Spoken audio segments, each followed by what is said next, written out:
Have you ever looked up at the sky when it is storming and wondered why lightning looks like a zigzag? I sure have.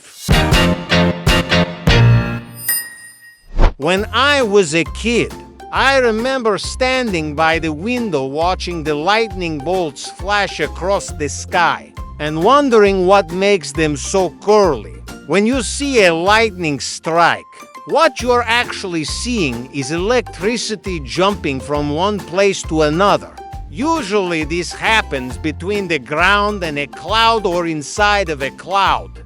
It all has to do with the different charges of particles of matter. You see, everything in the universe is made of atoms. Atoms are the smallest piece of anything that still has the properties of that thing. For example, water is made of hydrogen and oxygen. And the smallest piece of water that still acts like water is a water molecule. But atoms are also made of smaller particles like protons, neutrons, and electrons.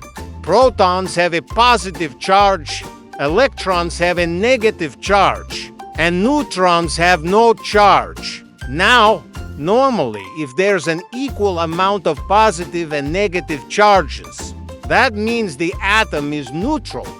But sometimes atoms can gain or lose electrons. If they lose an electron, they become positively charged because they have more protons than negatively charged electrons. If they gain an electron, they become negatively charged because now they have more electrons than protons. In the case of a thunderstorm, the air itself becomes charged with electricity.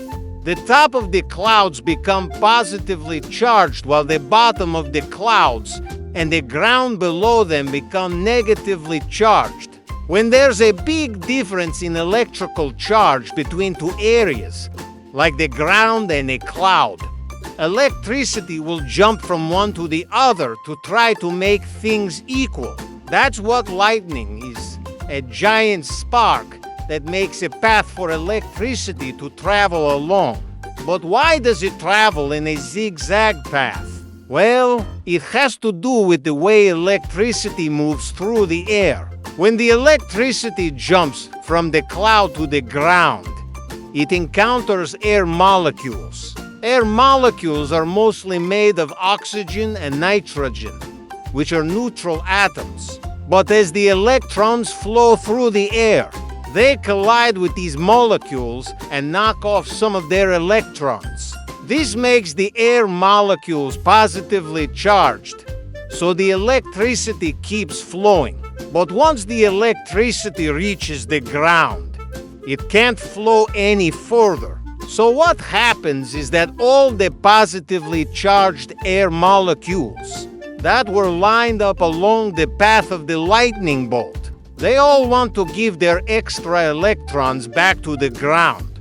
This causes the electrons to flow back from the ground to the air molecules and then jump back to the cloud. And this flow of electricity makes the zigzag path that we see.